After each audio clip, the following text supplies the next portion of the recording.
Fergus, we're back and we're in person this time. We are. And this is my second monster of the afternoon, so let's get ready to rumble. If you behave any worse than normal, then we know why. If I start glitching a little bit, then yeah, error thorough Thor, that'll be on account of this. What's the cutoff for caffeine now? I know you've got some good rules. 2.5 hours ago, but Okay. when in Rome. That's it. We're training tonight as well. We are. David Lloyd, to... Globo Gym. Off we go. We go. Let's. I'll regret this in about 5.5 hours, but until then, I'm having a good time. If you've got the shakes, yeah. There's been loads happened since I first had you on the show. May 2021, I was looking back on when that was. So there's been lots and lots happened. Lots of different events that we'll probably talk about, but also some big business changes as well and the different direction you've taken your content. What would you say are the headlines? So, business-wise, May 2021, so it would have been early days of both Modern Mind and Omnia. So you just started the pod. Yeah. So we've just so two years. 28th of March is 2 years on the podcast, but we've just finished financial year 2 for both businesses, which is fantastic. So Omnia year-on-year growth is really fantastic. Really pleased with it. Lots of friction in terms of finding solutions through bottlenecks, which is part of the challenge. That's part of the fun, but it does make the day-to-day a bit relentless, which is a problem of my own creation. So working to fix it, but that's the fun part. We have just under 1,500 athletes worldwide at this point, which is fantastic, and nothing reaffirmed how mental that actually is than when I was in Townsville recently in northern Queensland, which is a town of 300,000 people, and it's called Brownsville by people from Brisbane and Cairns because it's not the most pleasant place in the world. And there were about 14 people that messaged as Omnia athletes saying, "Oh, it'd be great to train with you whilst you're in," which is just crazy. Like this remote town. You don't know who you touch online, do you? It's crazy, isn't it? So that was really cool. The Modern Mind's really growing from a podcast point of view. That's all moving in the right direction. But principally off social media, it's a public speaking agency where I do a lot of work behind the scenes with schools, corporates, and then place others. Got a network of subcontractors and different topics in different corporates and schools. So that's all moving in the right direction. Lots of staff and subcontractors at my end sort of helping me with things. But this year it's kind of all systems go on getting everything to a point where we're actually making hires that sort of take things off my plate and Johnny's plate with Omnia as well, because I am conscious this year, after the double brutal last year, which I'm sure we'll touch on, I'm not getting any younger, and getting to the start line of the double brutal was unhealthy, actually, upon reflection. And it had a lasting effect on what I value as important in my day-to-day. And I'm trying to hold myself more accountable to the way I feel about that going forwards this year. So there's a lot of change coming, a lot of positive change, but it's all coming from a place of friction created by good rather than bad, which is a good position. Because of the growth, the friction's increased because you're having to spend more plates, you're having to do more work, longer hours, more caffeine, more hours at the laptop, more hours going between these big corporate engagements as well, which is all positives. But of course, with that comes greater strain, greater load, increased pressure on the bandwidth that you've got. Correct. And the bigger challenge at the moment as well from a psychological point of view is Erin, my fiance, has been away since the 28th of December and isn't back until the 22nd of April. So I'm managing 2 dogs household. And it sounds so trivial to say, and it sounds like such a first world problem to even bring this up, but the additional demand of keeping on top of 100% of the household tasks rather than 50% of the household tasks whilst Erin's been gone means that what has just quickly become the status quo, the norm, without me having to think, I've had to sort of break away from to keep on top of things at the house, which has made me feel like I'm in a bit of a tailspin because I can't keep up. So when I was at full capacity before Erin left, I'm still at full capacity and I've got used to that cadence of existence. But I also now need to manage the regular household stuff. More domestic duties. Yeah, which is normally split down the middle, but it's just, there's been things I've forgotten. I've dropped the ball on a few things in terms of the factoring fees for the estate we live on came through, and Erin normally pays those. It's like 17 quid a month. So whenever I see that, I'll deal with that later. And then I just forgot. 3 months went by and had somebody knock on the door being like, "Where's the money?" And I'm like, oh. You feel it's a standards thing as well, because it's like I want to keep on top of things, and I never want to put myself in a position where I have willingly taken on too much that I actually can't cope with, because I think that's one of the big downsides of a lot of clips of conversations like this one, where you've got teenagers and Amazon FBA sellers talking about this hustle culture, which encourages people to always be doing everything. but that's not a healthy way of existing. So I'm very conscious of what I can actually realistically do within the context of a week, which is a lot. And I enjoy doing that. But if I go beyond that threshold, it makes doing all of those things really difficult and actually is diminishing returns by some margin. So, and some of the things that you enjoy become mature within that as well. To break the wall with the listener, you and I catch up on a fortnightly basis about our podcast and what we're going to do for it and how we can help each other. And we catch up alongside on all sorts of other things when we're naturally chatting. Yeah, there's a little bit. But I see behind the scenes where there are weeks where you're more stretched than others, and things that you love, like your training, can sometimes become a little bit arduous because you're like, shit, I need to fit in this, like your long Saturday brick session or whatever, which is so important to you from a physical but also a mental perspective. That becomes like an extra challenge when you've got other things to do, like all the domestic duties have fallen on you that week.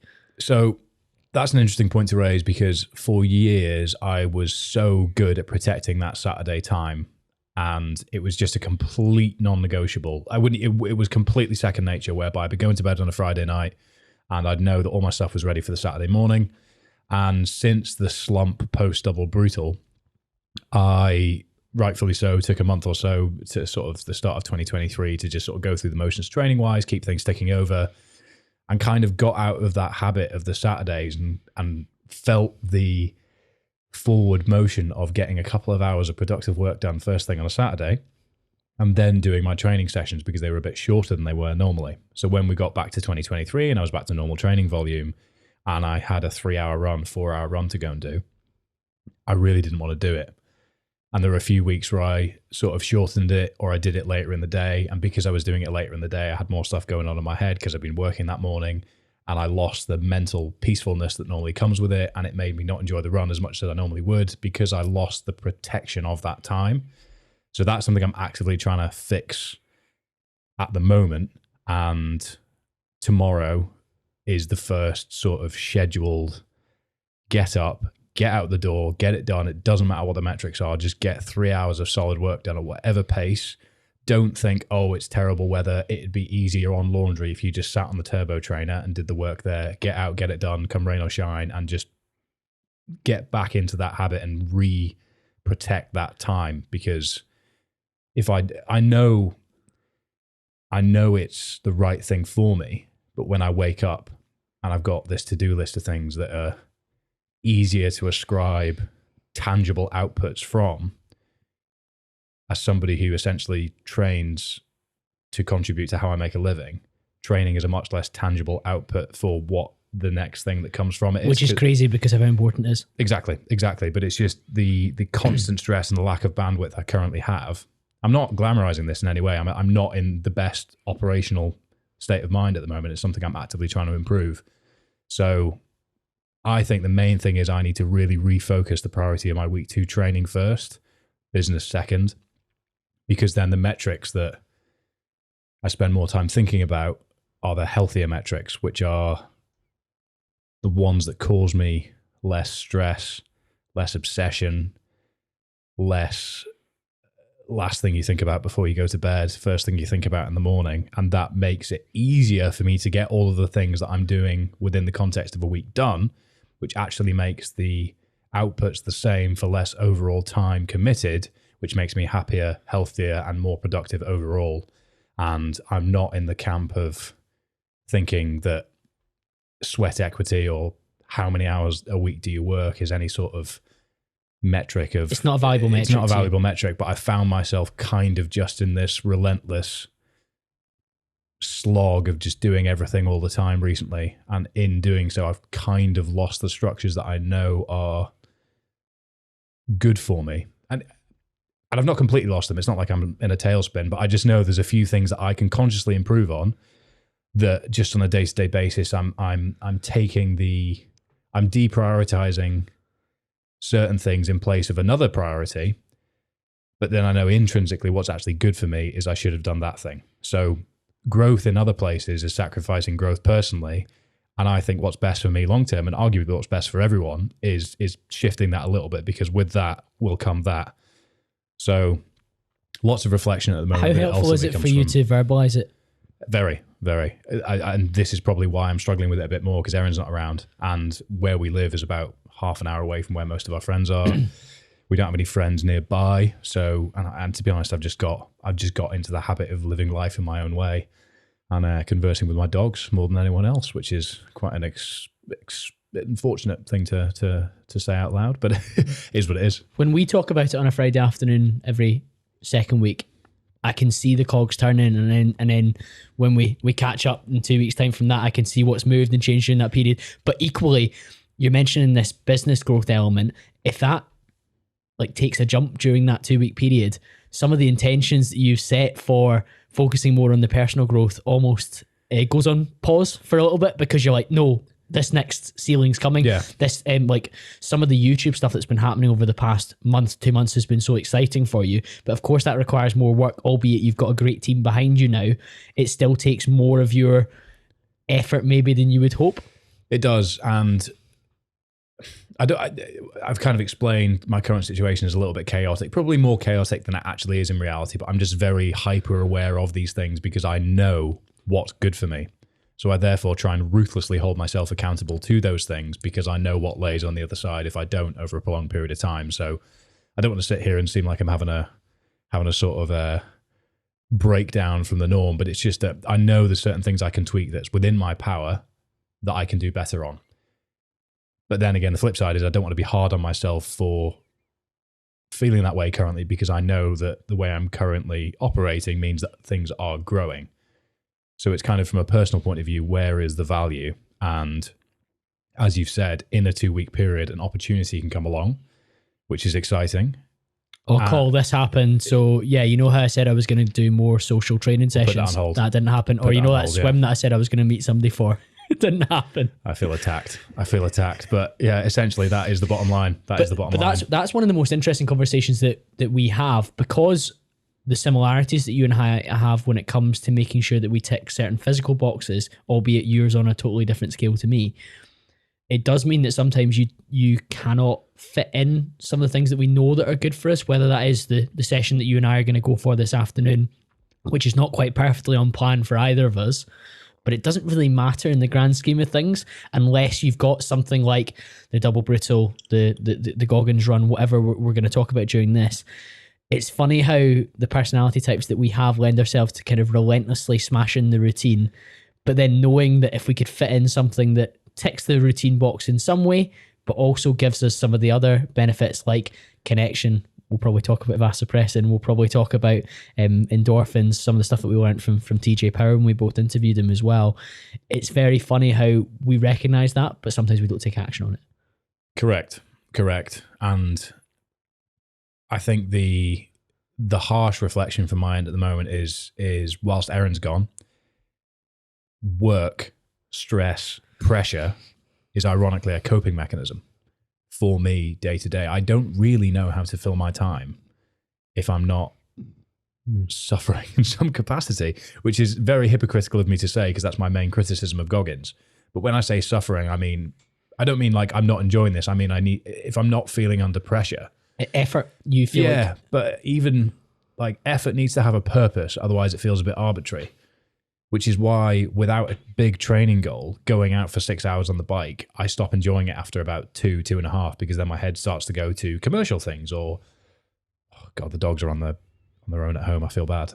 And my mind just starts to wander. Whereas if I've got a bigger picture plan, then it makes sense. So I need something at the end of the tunnel to sort of make my way through the tunnel. So, I mean, this is all good.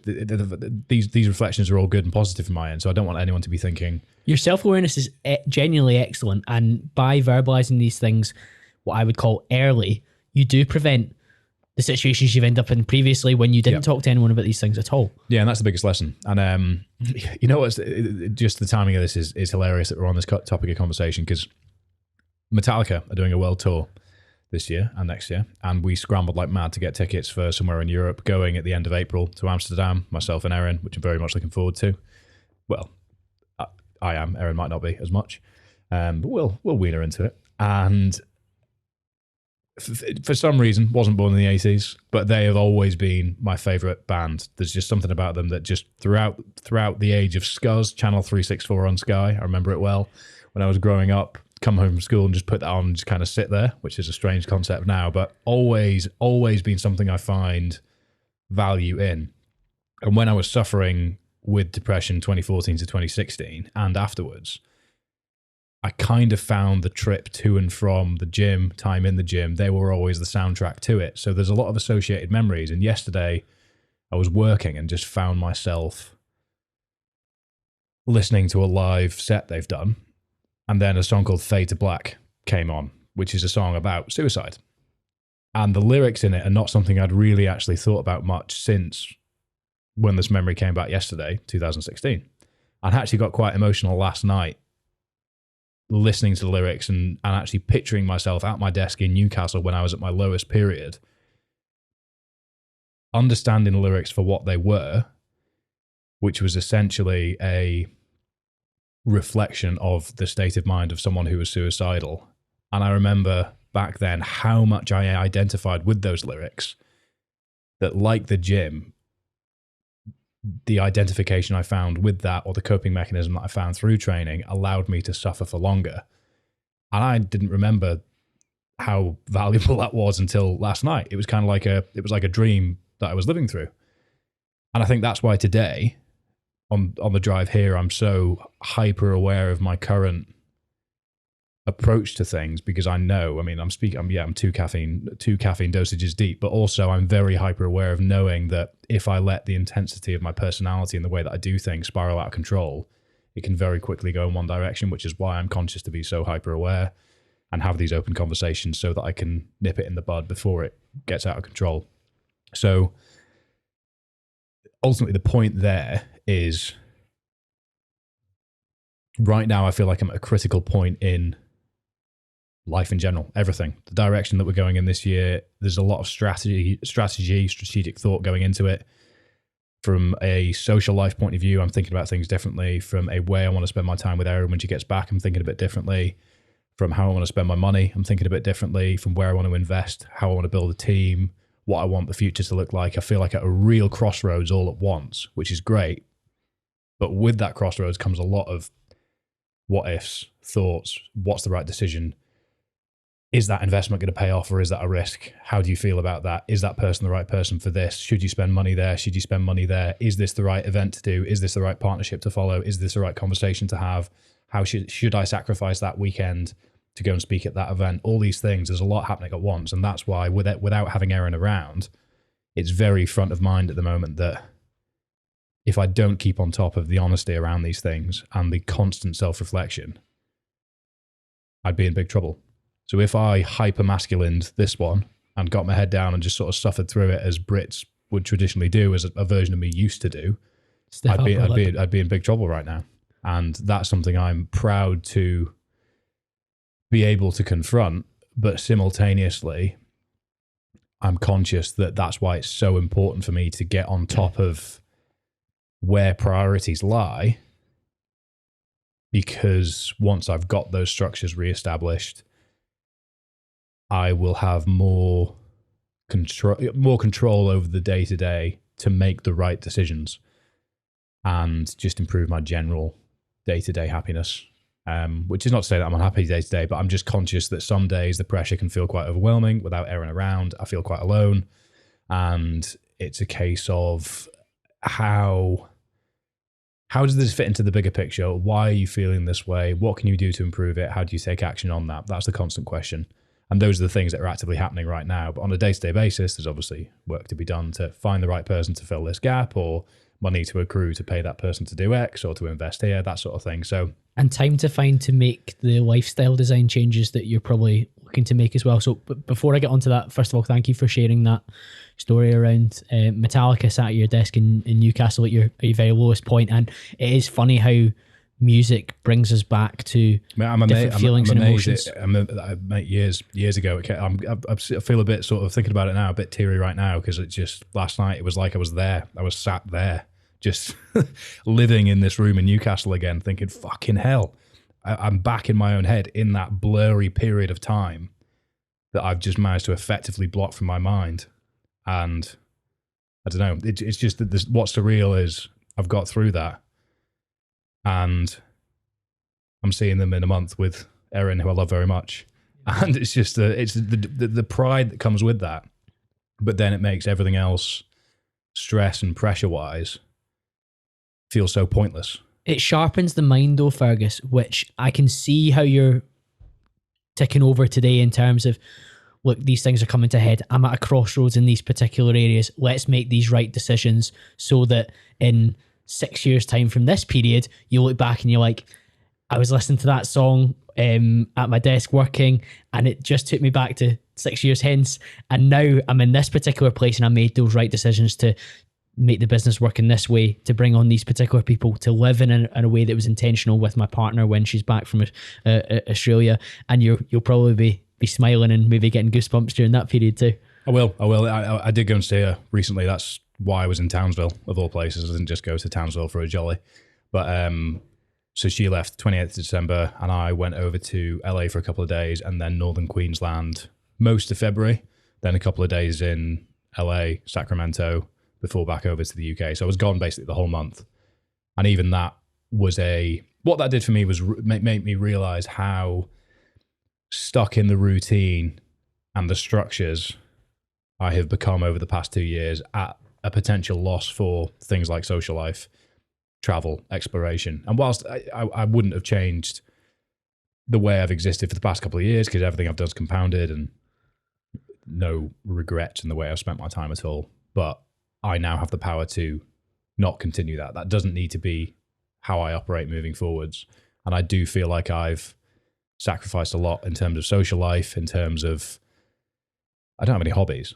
If somebody asked me this recently, they're like, oh, do you have any hobbies outside of what you're doing? I was like, no, because training used to be that, but that was 4 years ago now. So I want to find a hobby.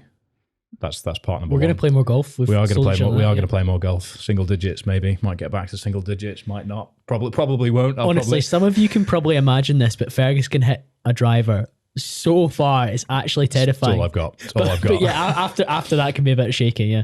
Short game is about as reliable as a chocolate glass house, I think. So that's probably where the improvement needs to be done. But let's be honest, driving ranges are a lot more fun when you just go with the big hitter and leave the wedges at home.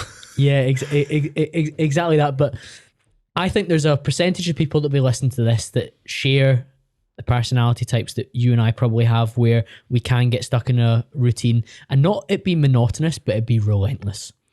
And we both spoke to Rob Lipsett on our podcast. People loved both those episodes. And he talked about a period of monk mode where he sacrificed an element of freedom and an element of socializing and an element of enjoyment for the longer term. And it's paid off massively for him. And I believe that the 2 years that you've had, there'll be an element of, there's no regrets, but there's an element of, you've maybe said no to things, you've maybe not been able to fit in things. But now that you're maybe slightly over that hill, you can dial the monk mode way down and only ever turn it up for shorter, more concerted periods now than maybe a 2 year period like you've potentially gone through. So my monk mode cycles have generally been around big events, and the year's always kind of fallen in a way where it works quite well. And there's often been social events at the back end of big events for me that have worked well. Edinburgh City Sevens, for example, has always come just after the Keltman. So for the past 2 years, that's been like the weekend afterwards. So it's been, okay, big triathlon up in the Highlands, big piss up with your mates. But then that's kind of it. So it's kind of these two huge spikes and then a complete drop off, which means that I think I need a steadier dosage of day-to-day interaction, because when I go into these social events, I place so much emphasis on them, and I kind of enjoy them so much that when I go back to monk mode, there's kind of a retransition period of feeling. It's like the first couple of weeks of a cut, we're like, oh, this is just, there's so little food, and then you get used to it. So yeah, I think I need to get better at playing golf, meeting people for coffee, meeting people for a pint after work, or doing training sessions with people where I can make that training session a social one rather than one that's focused on metrics. I think I've just got stuck in the pattern that I've created for myself, and without realizing, let the plan control me rather than I the plan, when in reality I was the plan's creator. So I have total liberty to adjust the sort of direction I put myself in. But it's fascinating for me to be able to vocalize this in this setting, because I've been having this conversation at home with myself quite a lot recently, and it's very much a product of an analytical mind, which I appreciate probably sounds quite chaotic at the moment, but I just look at the different pillars of my existence. No, the pillars of the things that I know are valuable. I'm fortunate enough now that all of the things I do on a day-to-day basis are in the category of something that I enjoy. So social media stuff is all around training, which I love. Omnia is all around training other people and building that narrative around strength and endurance, which I love. The Modern Mind is fascinating conversations with fascinating people and having talks about mental health, mindset, resilience, which I love. But there's a lot of stuff in those categories that takes more than it gives, like accounting, bookkeeping, communications, customer service, delegating, managing people, all these things. Booking guests. Exactly, which I'm notoriously good at getting a really good long run and then getting to the end of that run and going, uh-oh. So, Colin, remember that guy you spoke to? Yeah. It's just, oh shit, Johnny, are you free? Solo podcast. What can I talk about today? Yeah, no, I'm not great at that, to be honest. But again, that's what I mean is I kind of set things up and then just run with them. And then before I know it, a year's passed or 6 months has passed. And in the blink of an eye, I have just got stuck in this sort of perpetual monk mode by just having so many things on the go, but equally loving it, which means that it's so much easier to not feel the need to put down the tools, as it were. And I think that that's something that's really important to flag, especially with the narrative online around fuck school, fuck college, this is what you should do. You should sell stuff on Etsy, drop ship this, TikTok shop that. And for people growing up now, there must be a real disparity between the career path that's being laid out in front of them, the career path that they think is available to them. But the flip side is, when you are totally in control of the ship, there's a much higher risk of you sort of steering yourself off away from the crowd rather than maintaining the lifestyle that you expected around it. And it's very easy to get lost in that, and sort of the time passes you by. Sounds a very profound thing to say, but essentially I feel like I've kind of just ran with the chaos for quite a while now, and I've been forced into a position where I'm like, all right, you need to have a real focused top-down overview. What's working, what isn't working, make the changes, move forwards. Ignore what's convenient, ignore what's already there. You need to have a bit of a ruthless cull. Treat it like an essay at school. Yes, you were proud of that paragraph, but it's got to go. It's got to go.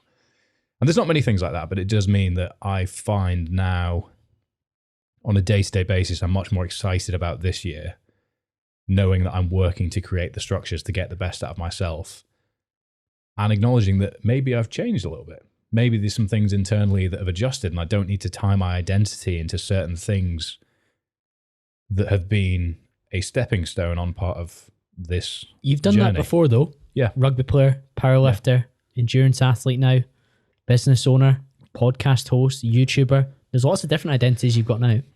I think it's just it's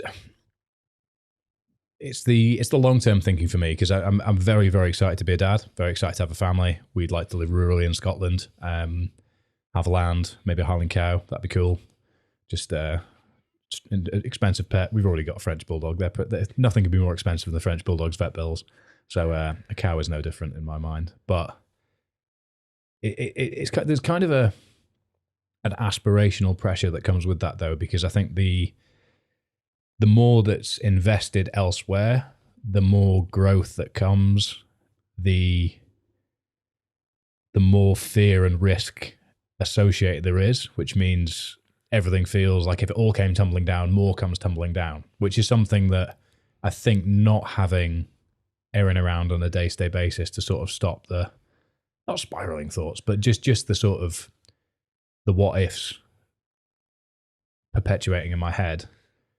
I think it just shows how valuable a calibration point for me is human to human, which is why, I mean, since I've got back from being overseas, I've been much better at spending time with people and doing things more regularly. But before I went, all of my headspace was allocated to getting everything ready for me to go overseas. You were trying to buy the time. That's what you were trying to do. That was it. Yeah. So it's, again, mate, the lesson here is put yourself under a lot of pressure and you'll be forced to make changes that are going to be positive. And I think I'm probably speaking quicker and a bit more all over the place than I normally would be because I do feel very caffeinated right now. But these hyper-aware reflections, I'm very fortunate to be in the position to be able to understand because I've sort of relentlessly taken risks and sort of gone with my gut on things. And it's put me in a position where I've been forced to make changes. The double brutal I mentioned was unhealthy.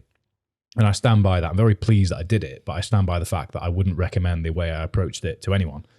But what it did along the way, so to get through 1 week was tough. And then to try and get through the next week, there were things that I learned from the previous week that had to change to be able to move things forward. So there were blind spots exposed in my day-to-day life that I then changed, which I've now carried with me. And the only reason those blind spots were exposed was by pushing myself a little bit further. But I am conscious that that message could be misconstrued as push yourself right up to the edge to learn things about yourself, which isn't the message I'm trying to put across, but more there are no lessons to be found in staying within the status quo and not finding a little bit of discomfort. It's a challenging one to put across because I think maybe you'll agree with me, maybe you won't, and I'd be happy for you to push back on this. I think overall in society, despite cost of living, pandemic, Brexit, whatever outside factors we want to talk about, people are more comfortable than ever before, largely, in terms of how they live day to day, how they live week to week, and what it looks like in terms of their existence. So you calling for people to embrace more pressure, more discomfort to some extent, not maybe going right to the edge, is probably a pretty healthy message, I would say, because I think if I look at some of the kind of general population who are maybe overweight, unhappy in their job, and average step count of 4,000 a week, 4,000 a day, not training, not eating particularly healthily. People with 4,000 a week. Yeah, they will be out there. I really hope not. But these people are unhappy, and if they embrace some element of challenge, they would probably get a level of stimulation that was way beyond the status quo, where maybe they're saturating or sedating themselves with Netflix, fast food, vapes, which is the most common thing I've seen at the moment now. I went to the golf range last night and it was just loads of young guys playing on their phones, vaping, and occasionally hitting a golf ball. And I was thinking, wow, it used to be enough for me to just come and hit golf balls, but you need the phone for stimulation, the vape for stimulation. Stimulation stacking, isn't it? Yeah. We're like almost saturated by it. It says the two of us absolutely hit our heads on caffeine, but that's kind of like a more acceptable stimulus, isn't it? It doesn't necessarily make it any better, but I agree. And I think that the whole embrace discomfort thing is done to death in the media. But I think the most prominent in my social media feed echo chamber at the moment is ice baths. And I know that you're on the bandwagon. And I think the application has somewhat been blown out of proportion, but the mechanism that it's most effective at communicating is a daily dose of discomfort. And in my mind, it doesn't necessarily need to be anything more than that to be valuable. But obviously, marketing departments like to do what marketing departments do. So it is much more than that on paper, when in reality, that might not be the case. But I think people are finding a lot of value in it because a lot of people might be in the same situation that I've described, where we've come out of a pandemic, everybody's sort of back to normal and everything's felt very fast paced. Cost of living crisis makes you feel a little bit more insular, and dare I say, the impression I've got, everybody feels a little bit more selfish. Everybody feels like they need to look after number one a little bit more, and there's a bit more forward thought in terms of what that looks like. And then maybe without knowing it, like myself, people have kind of got to a point in lives where like, right, wow, I've kind of just had the blinkers on and here we are. And the daily dose of discomfort through the ice bath in the fitness industry anyway seems to be something that's become very popular. Brings everything into sharp focus, doesn't it? It does. In the same way that from what we can see with Omnia, more people are trying ultras, more people are doing half, full distance Ironmans, more people are wanting to go to Everest Base Camp, all these things that are really exciting experiences that are a bit more out of people's comfort zones. But those are people that generally have sort of committed to some sort of routine of discomfort on a daily basis already. So I'm actually probably not that well versed, due to the echo chambers I'm in online, on what the day-to-day application is, because again, I don't know many people that are sort of caught in the TikTok scrolling, vaping existence, and even hearing that makes me I think about things I've seen in gyms and just how people interact. And it's very different to 10 years ago when sort of I was the age where the external factors that are being chucked down people's throats are so much more intense now, which is quite scary. But apparently TikTok might be getting banned in America, which is a whole interesting rabbit hole that I saw that this morning. CCP spyware. Yeah. There's a lot going on there. Doesn't surprise me at all. It doesn't. No. It's the least value giving platform, which I find concerning personally. But I think the external stresses of the world make it so hard for people to find what the internal workings are, and everybody just feels a bit of collective confusion as to what direction they should be going, who should they be, what box should they be putting themselves in, which is great because it forces people to try more things, but it also makes people potentially a little bit more protective of who they currently are rather than trying things to see who they could potentially be. Of course. And that's where I think the discomfort, the way the discomfort narrative can be misconstrued online, and this is where I disagree with Goggins, little French bulldog that's hard as nails, is all of the elements of embracing discomfort, committing to something, having a structure around these things, doing things when you don't want to do them, being held accountable to what you've said you're going to do, all very valid. But where I disagree with the manifestation of that with him is that it comes across as a form of trauma disguising more than it does coping mechanism or healthy coping mechanism. And a lot of people look at his achievements through the lens of their own experience and then try and apply the way that he lives his life to their life. So Brian, the IT consultant that hasn't run the Moab 250, probably shouldn't be existing with the same level of severe infallibility that Goggins has. But I think what all of the messaging serves to do is valuable if it is paired with emotional awareness and a policy of honesty around how you actually feel about things. And this is something I've seen with American media, the American fitness industry, a lot of hyper-masculine males in American social media. There's a very sort of oorah, head down, I don't show emotions, resurgence of masculinity appearing online now again. Maybe it's always been there. Maybe I'm just seeing it now because shorts are more available. And I think it's pushing back against the narrative that we've become too soft, which there's an argument for that as well. But I agree, we've got the counterculture, which is extreme in the other direction. Yeah, but I'm seeing more of any man that cries or any man that talks about his emotions with women or any man that doesn't do this is kind of going back in a direction that I felt like we'd moved away from. And I think that's where people can self-destruct, as I did, very much buying into that narrative from the age of 18 to 21, and it nearly killed me. So that's why I'm so passionate about really helping people understand that hustle culture, suffering, needs to have a purpose that goes beyond doing it for the sake of doing it. And that's why understanding why you react to things the way you do, how they make you feel, what place do they have in your life, what are they giving you that can translate into day-to-day life, those are the questions that are important to ask.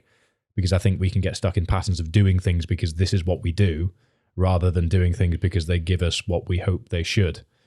And that's where the discomfort thing is so important, because discomfort can be somebody that hasn't ran since the egg and spoon race, getting a pair of Asics on, running to the lamppost and walking back, running to the lamppost and walking back, and doing that every Monday for 4 weeks. And then maybe they run to the second lamppost, and that's going to be uncomfortable. Like Mark Lewis, who exactly. Exactly. It's a relative scale. Literally changed his life. Yeah. And he is now changing people's lives through a message. But if you join Mark Lewis now, you see him as this jacked, fit 48-year-old. You don't see the overweight guy that was running to the lamppost and walking back and being absolutely gassed doing so. Because that wouldn't have gone viral. That wouldn't have got 100,000 views on YouTube like he does now. But he was doing it for himself then as well. That's the main thing. And I think that's what people often miss out on, is these people online. It's easy to fall into the trap of just viewing them for what they are rather than the process and the journey that's got them to being that person. And I think that's what's really important. It's the comparison piece. Is the Kardashians. It's easy to say, well, yes, Kim Kardashian is famous for one obvious reason, but the tactical journey of getting to the point and then everything they've done since is a process and a journey. It's not just an A to Z. There's an A, B, C, D, all the way to Z that's gone with every sportsman, every pop star. I'm sure Lewis Capaldi was doing gigs that weren't that popular from the word go. There's probably days where he thought, you know what, I'm wasting my time here. There's probably athletes that were really, really close to getting dropped at one point that might now be the best in the world. The struggles that go on behind the scenes that everyday people have access to experiencing are what we should be striving to experience, rather than just purely expecting to be in the position of the person we look up to and aspire to be. Because the people we compare ourselves to have earned the right to be the person that they are through work and processes and time. And those are the metrics that move you forwards, not doing what that person does. Most of the time we come across these people once they've peaked. There's very few that we watch in the early days of the come up. And we're both admirers of Chris Williamson, who hosts the Modern Wisdom podcast. Chris was the first guest on this show, and he shared the almost freaky hockey stick of growth that he had in terms of his podcast downloads, where for the first 3 years from 2018 to 2021, he described it as the podcast was almost invisible. Now, I was following during that stage and I thought it was great, and it was getting, I don't know, let's say for argument's sake, 15, 20,000 downloads a month. So it wasn't an invisible podcast entirely in that sense. But now where he's getting millions of downloads a month, it seems relatively invisible. But because I've seen him along the way and seen the graft and the journey, I can understand it. Whereas if you came to his podcast after he's had Goggins on, you just assume he's always been interviewing Peterson and Goggins and Andrew Schultz. That's not the case. No. He was interviewing Yusuf and Johnny, who we both know, again, in his living room in Newcastle to create like a series of life hack episodes, which I thought were brilliant, but they were just stepping stones along the way behind the scenes. And I think there's a huge amount of, we see these stars once they've been amplified, and if you haven't seen the 3, 4, sometimes 5, sometimes more years of graft and step-by-step process where they're not faking it till they make it, but they're just doing the thing. They're just getting the reps in and hoping that one day maybe they turns into the mad thing. That's it. Doing the reps. That's the phrase. Is me and Yusuf spoke about this when he was on the podcast. Is doing the reps is kind of the thread of DNA that runs through everything, and trying to find something you enjoy enough to do the reps in can lead to unexpected outputs. But look at your YouTube as well. So in the last month or so, the downloads that you've got, or sorry, the views that you've got will probably be significantly more than months of effort in the early days. So the raw data on this is what are we today? March the 17th. And as of March the 17th, we've done over 500,000 views this month so far. And in 2022, we did 2.2 million views total. So there's a real sharp spike, but that's come from strategic investment and thinking around how we've done it. And it's exciting, but more importantly, it's reinforcing that the decisions being made are the right ones, which is really reassuring. But I've made a lot of mistakes with YouTube over the years, loads, because I essentially treated it like a diary, first and foremost for the charity campaigns, just to sort of show people what I was doing in the hope that they'd think, wow, that's a lot of stuff. I'm going to give the charity some money. And it worked. But I then kind of got into that habit where I wasn't thinking about thumbnails. I wasn't thinking about titles. I was just kind of documenting things objectively and sharing them objectively. So for the first 2 years, so from YouTube video number 1 to year 2, 18 months-ish, everything, it was kind of, there was no strategy, there was no tactics to it. So it took a lot from me without necessarily netting the rewards it could have done with a little bit more thought or a little bit more critique. So I kind of view it from a point of, when did I start consciously making an effort to grow it to this point now? And it's the amount of times I thought, oh, cannot be arsed, this is a waste of time, or what am I going to do this week? Oh, this is such a chore. I don't even like what I'm talking about this time. Is that something that people are going to care about? Oh, I need to ask my brother to come up at 6 a.m. to film me swimming in a lake with a drone. He's going to hate me. Erin, would you mind holding this GoPro whilst I put my bagel in the toaster? All this stuff. And then it's now got to a point where it's our main marketing channel for Omnia. We like creating the content. We love creating the content. We're really happy with the way that we bring things to life from a storytelling point of view. And we're in a unique position where we have the logistics and the understanding and the experience to make 100 miles through the Scottish Highlands or swimming a loch end to end a much less monumental task, because we've done it. So if somebody said to us, do you want to film the West Highland Way? We don't need to go to a production company that's going to quote 25 grand. We just sit down around the table and say, this is how we're going to do it. But we've built that through making it up as we go along, and building the wings as we fly is a phrase I like to use a lot of the time as well. And doing the reps is much easier when it's something that you enjoy. And this is why I think I keep coming back to the sort of TikTok, follow me, sign up to my Discord so that you can learn to do what I do stuff that's really all over the place with young kids. And it's so difficult for people to do things for the right reasons. And I think doing things for the right reasons and doing the reps of those things, if you do that for a long enough period of time, you'll accidentally develop something that you wouldn't have been able to conceive previously. Ali Abdaal says it. I think he says if you do a video a week for a year, your life will change. Whether it's you're a massive YouTuber, whether you've learned to edit, whether you've met some new people, whether you're much better on camera, committing to something and acknowledging that there might be a period where it doesn't pay you the dividends that you would like it to do so, or that person X online has it do so. You need to be comfortable with that. But along the way, the process and the reps will compound over time. And therefore, at the end of the year's process, you'll be in a better position to do X, Y, Z. And that's why I think it's so important for people to try new things, ask deeper questions around why they're doing the things that they're doing. If you don't like your job, what do you like doing? How can you work that in alongside your day-to-day existence? Is there any way that you can maybe make that a bit more than a hobby? Is there a way that you can not even monetize it, but you can start to build towards monetizing it? And that is just as valuable as monetizing the hobby in the long run.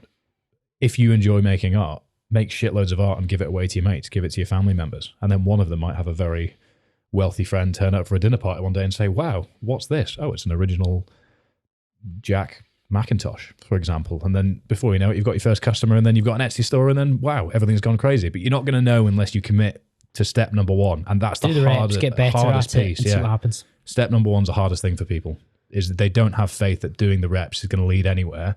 So they don't do rep number one. Yeah. You mentioned the double brittle a number of times. Talk to people around what that involved. So there is a triathlon in Snowdonia, North Wales. Don't ever speed in North Wales. They're very good at catching you. We just had those points expire. It's a extreme distance triathlon. So a regular Ironman distance triathlon is 3.8k swim, 180k bike, and 42.2k run, so a marathon. But an extreme version is where you do it in colder water and with a lot of elevation. So Snowdon, the run includes Snowdon. For example, I've done the Keltman up here, which is up in Benaya, which is 202k around North Coast 500, and then you're up to Two Monroes and back down the other side. So it's essentially a pretty gnarly marathon, and that's what makes a regular triathlon an extreme triathlon. But the double brutal, clues in the name, is double that. So it was a 7.6k swim, a 373k bike, and an 84.4k run. The bike had 6,000 meters of elevation, and the run had 2,200. So the total elevation was just shy of Everest, which was a fact I only realized afterwards, which is mad. But it was a long weekend. So bottom line, training-wise, was I did the Keltman in June, and then sort of just rolled into becoming as aerobically competent and confident as I could, which became 25 to 30 hours of training a week from June through to early September, where I had to get to the start line of this event. And we'll talk a bit more about the sort of journey of getting there, but the actual event itself, the top line stats were swim took me about 2 hours and 50 minutes. The bike took me 21 hours, but 2.5 hours of that was spent on the side of the road with mechanical failures on my bike, which we'll talk about in a second. And then the run, I think, took me 14 and a bit hours. I can't remember exactly what that was. I was a bit hazy by that point, I'll admit. And in total, it was just over 40 hours. A to B, well, not A to B, A to B to A to B to A to B, because it was in a lap format. So A to sort of the start to finish was just over 40 hours, and I slept for about 13 minutes at 5 a.m. on the Sunday. So it was a big weekend. It was a big weekend, and that has such a significant spike in effort, demand, recovery, that I'll hold my hands up and say this sort of reflection you're getting of me now, where everything feels a little bit ad hoc and chaotic, is probably me now, 6 months later, fully coming out the other side of that. And that's why I'm kind of reflecting on the athletic things I want to achieve in the next couple of years and trying to be a bit more sensible about them, because I don't really want to go through that process again. The downstream effects and the slump, and you always speak about post-event slumps, but the post-event slump off the back of this one was larger because of the nature of the event. And there's nothing really obvious to do next. What's the one that people like shout at you in the comment section to do? You must get ones that come up. The Norseman, which I have a place on this year, but the plan is still to do that. But to be quite honest, I am concerned at how much intrinsically it excites me right now, and I'm worried that wrestling with that lack of current intrinsic excitement is going to make the training more demanding than it will be rewarding, and that's not going to be healthy. It's a big consideration, which makes me think, is it the right thing for me to do this year? But I'm very fortunate to have a place. I'm very, very thankful to have been selected in the ballot for it. I've got an enormous amount of respect for the organisation. I know Stuart, the chief exec, really well, and I very much want to do it, but it'll cost us as a production team about 12 grand, which is an extreme amount of money, to be candid and transparent, because I just want to be, I want people to understand what goes into bringing these things to life in the way that we do at this point. But the questions are, is the demand of the training and the process to get to the start line and the expense within the context of the year, within the context of all growth elsewhere, the best use of those currencies, which is sweat equity, staff members, time allocated, training allocated, video content focus allocation, and then the money that's associated with it. Is that the best use of all those currencies? And that's the question I'm kind of currently wrestling with, because I don't want to turn up to a bucket list race without feeling like it's a bucket list experience. And I'm kind of being quite harsh on myself internally for feeling that way, because I know I shouldn't. But to be honest, that's how you feel. That's how I feel. It's yeah. good you recognise that. Yeah. Because you've said previously that the only events where you felt you've suffered the most and it's not been as worth it have been the ones where you've done them with a more social media focus. Yeah. Yeah. So the 660, the last 20K of that run, I was miserable. I was really couldn't be arsed, because I'm not driven by, whilst we curate things for social media, essentially we're documenting something that's valuable for me. And if that sort of nucleus isn't there, then it doesn't work. It doesn't add up. So, I mean, the last 20K, it was just me and Campbell, the cameraman we were working with then. So he was on his bike coming sort of to and from, and we got to about 45K, and then he went up ahead so he could get some drone bits, because on the canal, the airport gets in the way. So he needed to go a fair bit ahead.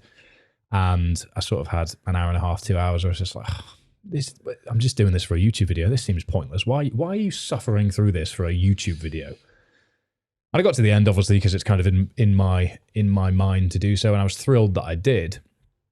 But it's reassuring for me to know that I will only do things that are important to me. But the flip side is also, I need to be conscious that if I'm not feeling like this is the thing, then it might not be right. It's harder to commit to. It's harder to commit to. Yeah. Like the Norseman at the moment, it's harder for you to say yes 100% because and I've got a back injury as well, which is stopping me from getting a lot of work on the bike done, which is making it more and more every day that passes is like, oh, you need to be doing the work. You need to be doing the work. And that's sort of coming and going. And I thought I was over the hump with it, but I was putting the pig dog in the car the other day and he sort of wriggled and I'm like, oh, that's that again. So it wasn't even squatting. It was the day after I was squatting and deadlifting again, heavy for the first time in a while. And then the pig dog got me. One of the other events that you mentioned that you maybe were more inclined to do because of social media was the Goggins run that we've kind of danced around a little bit as well, because it's so marketable, the 4x4x48. And of course, Fergus being Fergus, doubled it. It's my thing now. What was that like then? Because you maybe had an element of I'm doing this for socials, but it was still within your wheelhouse, definitely. So interestingly, it was primarily for socials. It was a bit of an experiment in timing, because normally this time of the year is when Goggins runs the 4x4x48, and I think the premise of the challenge itself is fantastic for the vast majority of people, because you don't need a high level of aerobic fitness per se to be able to experience a lot of the discomfort, inconvenience, and resilience challenge that comes from doing it. Because, I mean, we Johnny and I have trained hundreds of people through it. but we've never actually done it ourselves because we've kind of always understood the mechanism. And people have always asked me, and I thought, well, yeah, but it's just kind of, I don't know, it doesn't really excite me that much. It's 4 miles every 4 hours for 48 hours. So that's what it is conventionally. But I thought to really experience it for how it is meant to be experienced, given that I have a fairly solid CV of experiencing the things that it is trying to get you to experience, I thought I would make it 4x4 by 96. So 4 miles every 4 hours for 4 days. You can see how my brain works. And going into it, my assumption was it's a lesson in inconvenience, discomfort, metal, resolve, and sleep deprivation. Yeah, but it's not. I mean, I only learned this afterwards. I thought it would be worse, but I learned afterwards that the sleep deprivation is broken up quite nicely by the fact you do have breaks and you can get some sleep, whereas on the double I was hallucinating like mad. The support vehicle and crew were losing their heads, whereas on this I had myself, Jacob and Ed was with me the whole time on the same sleep and wake pattern, and he wasn't nearly as loopy as we expected him to be because he wasn't even running, so he didn't even have that reason to be awake at 4 a.m. other than to sort of film me like this out the door. So very grateful to those guys for that as well. But essentially, I think it's great because what I see the value of ultras being is you find yourself in a position where you're forced to smash through a wall psychologically. And once you've done that, you have more confidence and ability to smash through the next wall. And that's why I enjoy the process of ultra endurance, because you kind of get to a place that you can't really get to without having covered X amount of distance or time at that point. So my assumption was that the 4x4 by 48 was a more accessible way for people to experience those things. And I was half right because getting out of bed is absolutely horrendous, and that gets worse every night that follows. And I think for people that aren't used to that sort of event, that is a really like hardy experience where you're going to come out the other side quite proud of yourself. And that's where I think the challenge from Goggins is brilliant, because it gives a wider pool of people the opportunity to get a taste for what doing the reps might look like for something like this over time. But the 48 miles that you run in the 2 days with it is very different to saying A to B 48 miles, and manifests very differently as well, because you have the breaks, you have the recovery, the way that you approach nutrition, the way you approach your hydration, the way you approach sleep is very different. And that makes it very different from a conventional ultra. So I wanted to bring it to life in a YouTube video and share my experience as somebody who's experienced hallucinations from sleep deprivation, 40 hours of racing in the past, a little bit heavier, is well oiled when it comes to logistics around these things, but more importantly to sort of laugh at the highs and lows that I experienced as time went on, because there were clips where you'd have me coming in being like, oh yes, 32 minutes, 4 miles, fastest one yet, I feel brilliant. And then I'd go to sleep and wake up and I'd look like somebody had just smacked me over the head with a frying pan, and I felt awful. My throat was croaky. So the contrast was really quite entertaining, but it was a good visual representation of what anyone doing this goes through.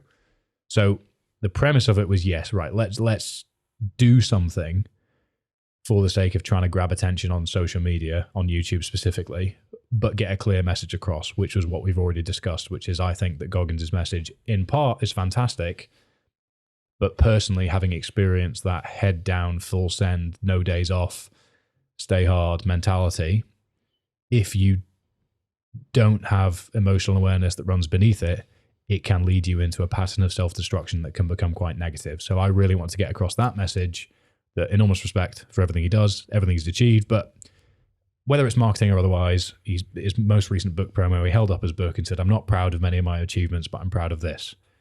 And to somebody looking on, why the fuck aren't you proud of all your achievements? Navy SEAL, military history is unbelievable, so decorated. He's done the Moab, he's achieved mad things. He turned up to Badwater with no right to be there and managed to get through it, and all these things. His books are phenomenal. He's changed people's lives. And then for people that might not be feeling great about themselves, to have the person they look up to saying, I'm not proud of anything I've done in my life, might make them feel even more inadequate than they did in the first place. So it's an unusual strategy, isn't it? He's an extreme man, and I think recognizing... I don't think he's the problem, though. I think people's interpretation, funnily enough, I think it's the exact same problem that people have with this, with Whoop, is that Whoop's messaging, there's nothing wrong with it. David Goggins' messaging, there's nothing wrong with it. But the way people interpret it and manifest it can ruin it for people. The filter they put it through? Yeah, essentially. Interesting. Yeah. I think the emotional awareness piece, and I had this conversation with an author called Max Dickens who wrote a book called Billy No Mates about male loneliness. Yes. And definitely should have him on your show as well. We got to a stage where we were talking about masculinity, as so many podcasts do, like we've done during this one. And I was saying that I think a strong masculine man, in the way that you've been during this discussion, is able to articulate his feelings. I think it's an act of weakness to hide your feelings in a fear. Yes, It's fear. And that's not a strong trait. No, it's not. And the men that are shouting this loudest would agree. Exactly that, which I think is really unusual, because when we're talking about like a strong masculine man being able to articulate what's going on inside his head and articulate his game plan and his approach that he's going to implement afterwards, as you've done throughout this, you've not just said, I'm not feeling great about this, and then not presented a solution, which I think is one of the big challenges with the just talk about it piece, which you always speak out against. I think let's talk, but let's go from there. Outwardly today, I'll look like my mind is spinning, which it kind of is, but in a centrifugal way that means that I will find a solution. There's lots of solutions in mind though at the moment. Yeah. So you're not just verbalizing that there's challenge. So I think a masculine person or a masculine man is able to articulate those things and find a way forward. A weak man refuses to acknowledge what's going on and just plows on regardless, and ends up in a situation where he might take his own life or like harm himself in some way because he's not been able to be strong enough to articulate what's going on and seek support and help. So I've thought about this a lot recently, and my question back to you is, do you think there's any merit in defining what a man is or what masculinity is at its core? Do you think there is any need for us to do that, or would it be easier if we didn't? That's a really interesting point, because I do think society's lost an element of masculinity, but you're talking there about some of the stuff you're seeing online where we're seeing this hyper... But we could fall into the trap now of trying to label what we each believe masculinity to be. And we might say some valid things, but we might miss out some points that are important to other people. And there might be people listening that flat out disagree, but also feel completely comfortable in their sense of masculinity. And who are we to say that they're any less masculine than we are because of the way that they feel intrinsically? Yes. And trying to label masculinity or ascribe certain traits to it is stereotyping in a way. So adding labels with subcategories beneath it is just falling into the same nuance and semantics that you might find on Piers Morgan saying, well, I can identify as whatever I want because you're saying this, which I think is a sensational. He's a sensationalist man. That's a polite way of putting it. But the way he goes about his journalism is very sensationalist and inflammatory in the same way that arguably the easiest way to approach this is to encourage people to have a set of values that is best ascribed to them, and then to sort of be who they want within it, and then not let definitions blur that. Because I often think about what I perceive masculinity to be, and I know men that it applies more to than it does others, but then I think about those others and I'm like, well, in my mind they're no less masculine than the other men, so my definition doesn't work. And then I try and redefine it, and I find myself in the same trap. And it's kind of a, are we trying to solve an insolvable equation here, is kind of the question that I've been left asking myself. It's a really difficult one to ponder. I guess one of the things that I've tried to do with the podcast is defend masculinity against the toxic label and put forward a positive, strong, potentially traditional definition and expression of it, which I think is where I typically end up when I describe masculinity. But as you've said, you will see characters who have masculine traits that don't fall under all the labels that we're maybe looking to ascribe towards it. Yeah, I agree. And the fight against toxic masculinity is something that I'm passionate about as well. But I've also seen on YouTube, you mention the word toxic masculinity and people switch off because they hear you say the combination of words that makes them associate with something, and therefore they'll no longer listen to your opinion because they've heard the words. And that's something I made a point in a YouTube video where I essentially said, I can't remember what it was, something along the lines of, going into things unprepared and just suffering through them because you said you were going to do it isn't admirable. It's poor preparation, and it's suffering through things when you're ill-equipped to do so is not an admirable quality. It's just a stubbornness that could be ascribed to a notion of toxic masculinity. And then I used a clip of those dinosaurs with the big foreheads bashing into each other. Neanderthals. To sort of take the piss out of the fact that, the stubbornness really just is the equivalent of just bashing your head against a brick wall. But then people started shouting and be like, masculinity isn't toxic. I'm like, no, that's my entire point, is that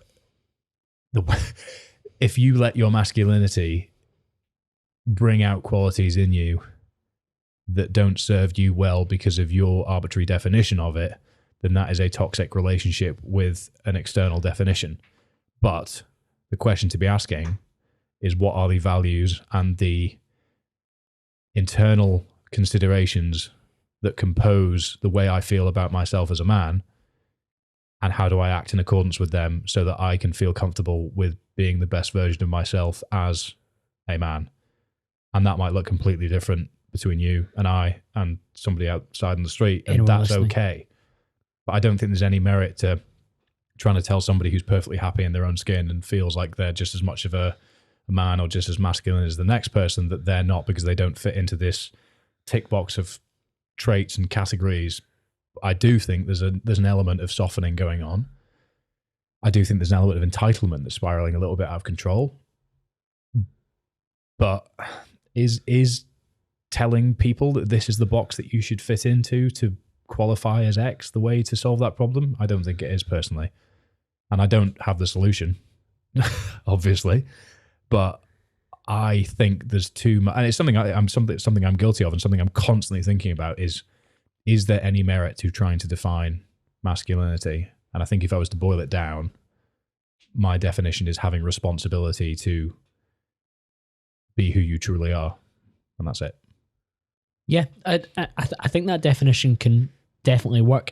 I guess the only thing that I'll always say is that I just want us to have a positive expression of you as a man, as a person, as a human being, and be comfortable and forthright in your choices and commit to that. And having some sort of positive expression of you as an individual is vitally important. And I just wonder that the masculinity word being used as a stick to beat men, I didn't like. And so I think that's why we've ended up with people defining it. Agreed. Again, it's just, as you say, positive is a subjective phrase within this context, in the sense that you might, I mean, when I was in LA where I was working, there was a very eclectic mix of people. And I know if you went to the Midwest and you had somebody from the deep south of Tennessee that had their definition of what masculinity was, and they had this person in front of them manifesting themselves positively, happily in the way that they were, that person would not see this person as equally masculine as them, even though this person was positively expressing themselves to be who they truly are in the world and having others benefit from that positive expression as well. And that's where I keep finding myself going in this circle of questioning where I can't quite find the key to this lock, which makes me wonder, is there a key? Is there a sort of circle peg for the circle hole, or is it always going to be a square peg in a circle hole? Yeah. And language is shifting all the time as well, isn't it? And I spoke about that with Mike Samuels. He's just come back on the show, and I know he's been on yours as well, actually in the very seat that you're in. And we were talking about the changing definitions of terms and stuff like that as well. And I think masculinity is one that's just moved back and forth over the last few years, and we're never really going to get to a stage where we're all happy with what it means.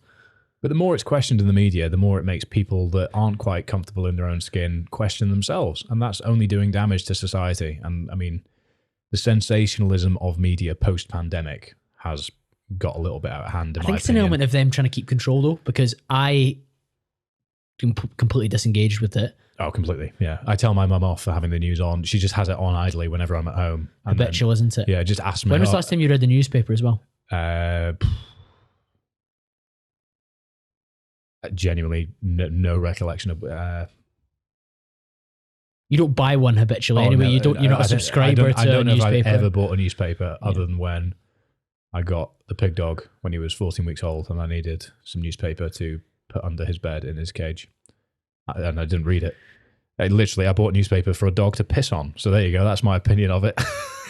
But as a generation, we don't really engage with the media in the same way. And I think with C19, because you had to be aware of what the different restrictions and rules and guidance was at that time, the media used that as like, we're going to keep the attention for as long as possible. And ever since, it's been sensational. My dad was actually laughing at me. Everything is called a crisis. Yeah. The C19 crisis, the Brexit crisis, the cost of living crisis, the climate crisis. And he's like, if you continually use the loses its word, sting. 100%. It just loses its impact. It makes me so cynical about things, man, because like the climate crisis I'm invested in. I don't want the world to burn. I think we're a terrible species for treating the planet in the way that we do. But having the powers that be tell you to do X as an individual with so little, in a capitalist society, so little buying power in the grand scheme of things as an individual. I mean, unless you're in the top 0.001%, you in the grand scheme of things you have minimal buying power. The changes that you, the individual, make are what's going to save the planet, all whilst, I mean, Boris Johnson has many non-redeemable characteristics, so pulling one out of them is a rabbit hole, but essentially private jet from London to Cornwall. Like, how are you going to bring people on board with the message of the crisis and to take it seriously if that is the attitude from the people giving you the information? Do as I say, not as I do, is essentially the message there, isn't it? And it's the fact that there's been so much distrust generated that I'm worried there might be a genuine crisis that comes along that people don't take seriously because we become so desensitized to the meaning of the word. Well, that's it. The fallout of C19 and how it was treated, and you see messages from Matt Hancock being like, we'll frighten the life out of them with this new variant, and you're thinking, there were people who were genuinely frightened, and I'll admit I'm extremely disagreeable as a masculine quality potentially that you would maybe assign to traditional masculinity. So I was pushing back quite heavily against what I was being told and how serious I felt it was. But you see these messages being leaked 2-3 years after the fact, and you're like, well, should I trust anything that comes out nowadays with how serious we're talking about, whether that's inflation, whether that's interest rates, whether it's anything? Should I take anything too seriously? And it really does maybe put the role back onto the individual and the people around you, which I'm actually largely in favour of in terms of looking out for yourself and looking out for the people that you can directly impact. So am I, but where does compassion and looking after the person next to you come into that, though? Because I don't have any tangible experience to sort of explain why I feel this way, but I do feel that everybody is looking out, rightfully so, cost of living, everything going on. Everybody should be keeping their ducks in order to sort of survive, to thrive, as it were, at the moment. But human to human, with that mentality, it's very easy. I mean, I've somewhat done it from a social setting because I've kind of got into this opportunistic setting where I kind of just take everything that I see valuable to do as and when it comes at the sacrifice of spending time with those around me, which is arguably not very compassionate for the people in my life that I care about. So I'm kind of not a victim, it's my own decisions, but I have fallen into the trap that I'm kind of seeing maybe appear elsewhere. So it's how much of a beating can the nation take before we just despise one another? And that's what concerns me, because you could put your tinfoil hat on and say that we've purposely been divided. And I think things like TikTok do that anyway in terms of the stuff that it feeds us. And what happens. I know you're more into these narratives than I am. You can go far more podcasty with podcasts, but it's really like any sort of bigger picture thinking like that I try and ignore because I find it so easy to get really quite existential quite quickly. But I have friends that are further down the rabbit hole than me, and I've said to them there's elements of ignorance is bliss for some of it for me. I don't want to engage in some of the different theories because I don't want to think that we're intentionally being designed to fail or to rip each other apart. But one of the things that we were talking about is looking after yourself, and I firmly believe you cannot pour from an empty cup, so fill yourself up first. Yeah, 100%. But I journal on a morning and a night, and one of the things that I always write is like, try and be a winner, try and be inspiring, try and be great, but use that to serve and support others around you to do the same. So like things that I'll always write down, I'll write down a good deed that I did that day that will enable me to try and bring somebody with me, because I firmly believe that a rising tide raises all ships. So if you can be the rising tide, bring people along with you. Like, I got a message last night on Instagram from a guy that listened to the podcast, and he was like, I've just completed 6 months sober, and I want to say thank you for some of the episodes you produced. You put it on your story? Put it on my story. I saw that. Yeah, I read that. That was really cool. And he said something like, you might not care about this. And I was like, no, like, you don't, like, when I get these messages, it makes me positive. Some of them I can't share my story because of maybe some of the content, and you will get a lot of that as well that you don't want to share. But things like that, where somebody's made like a lifestyle change that's made them happier, healthier, wealthier, I'm like, brilliant. Like, I'm being a rising tide by having these great conversations, and that's extremely fulfilling, but not everyone's going to have a platform to try and do that. So even like little things like in work, supporting colleagues that are stressed about particular sales calls or presentations or pitches that they're going on, I will try and be the supportive person to help them, as if I, like, 21-year-old call would have benefited from somebody saying, look, have you ever thought about presenting it like this? Or if you're worried, please phone me. I know role play is horrible and stressful and cringe, but would you rather role play this call with me or the finance director you're about to pitch to that will probably have some hard questions? Because I'll ask you some hard questions, but it will only be you and I, and then I'll give you some answers that I think you might want to use. So I fully think that, yes, we're serving ourselves, but if we have these little tick boxes that we have internally to be like, what did I do today to try and help others around me? It's a very important question to ask. And again, I feel a bit attacked because I wonder on a day-to-day basis in terms of... You're showing up on socials and that's it. But from a two-way point of view as well, like Wednesday, so Johnny, business partner who's been on the podcast, he's got 4 kids. He's over in Fife. So we do our best to cross paths in and around the office as often as we can. But sometimes we can go a week and a half, 2 weeks without seeing each other. And it's easy to convince yourself that there's no difference between cracking on in your own world and being on the phone and sort of touching base on things. And then you put yourself in a meeting room with 3 of you bashing your heads together and getting excited about something, and you just leave it with such a sense of purpose, fulfillment. It's vast depressing, isn't it? It's what it is. Working through something as a group and coming out the other side with some sense of problem solving and solution, and you just feel invigorated.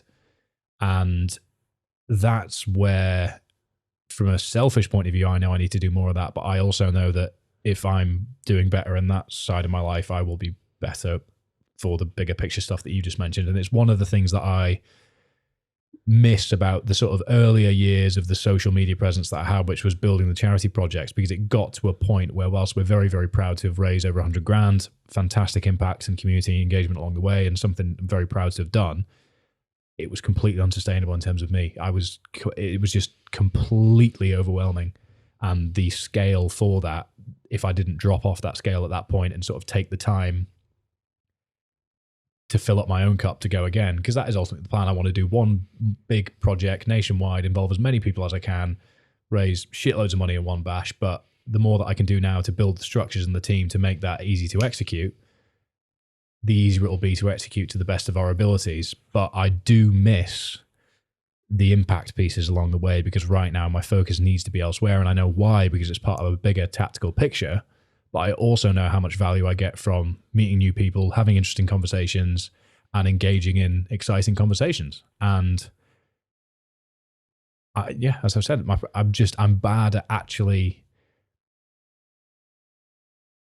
treating that as a priority when it comes to putting the time in the diary, because I find whenever things are busy, I just default to what is the obvious tangible stuff that can be placed into the Outlook calendar, and whatever time is left, which is often 0, can be devoted to those things. And then months go by where I've devoted 0 time to those things, and I re-enter the reflection and go again and sort of enter that process, which is why I'm sort of asking those questions of myself at the moment.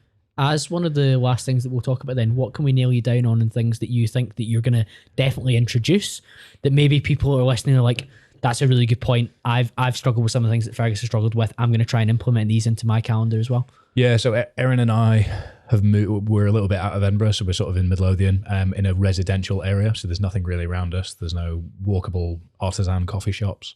There's none of that stuff, which we enjoy. So once Erin's back, she's had this realization being away as well. We probably became a little bit too, once we're at home, and need to make more of an effort to sort of engage with our surroundings a bit more, which will be rejuvenating for us. So that's one thing which will tick some boxes in terms of stimulation out with the household. In terms of friends, I need to get better at doing stuff midweek, planning my diary around making that time available. So it's a case of putting it in the diary, when I'm putting it in the diary, send a message, try and find somebody to fill that slot, and then keep that rolling. From a training point of view, I'm going to do an overview of what feels most exciting to me, and then I'm going to set a plan, and I'm going to do that by discussing with those around me. And then I'm going to keep doing the things that I know that are good for me, which is having a reliable circadian rhythm, normally not having caffeine after midday, making sure that when I'm focused on certain things that I'm looking at what the low-hanging fruit is and doing things in the right order, and sort of knowing how I operate day to day, week to week, and structuring things as such. Playing more golf, seeing my family a little bit more often, and just being a bit more open-minded to being a little bit more spontaneous. But that's where the training comes in, because if I'm doing the right thing in the right amount of time per week, I'll feel more free to go at the things that are more exciting to me. Discipline equals freedom, particularly for how we're wired. Yeah, I'd say so. Yeah, well, I want to say thank you for how candid you've been in this conversation, Fergus. I think I knew we were going to have a good chat, but you've absolutely brought it and been an extremely reflective mood. And I think the people listening will benefit tremendously from that. And if you wanted to direct them towards your stuff that they haven't already seen, where would you tell them to go? So at Fergus Crawley on Instagram and YouTube, at The Modern Mind on Instagram, YouTube, and podcast. And wherever they're listening to this, yeah. And then Omnia Performance for any hybrid training goals, or the podcast where we sit there and chat shit about athletic performance. Yeah, I love that episode when you debriefed the Goggins challenge with Johnny. We like the Q&A format, actually. It was good fun. Yeah. It was a good balance of piss takery and accuracy. Because I asked you a couple of questions that Johnny then asked, and I was messaging Johnny afterwards, and he was like, thanks for your collaboration on that episode. And I was like, yeah, I was like a co-host with a couple of good questions. Always there. It was really good to hear. But no, I really encourage people to go towards that. And a big thank you to you, the listener, and I'll be back to speak to you all again very, very soon.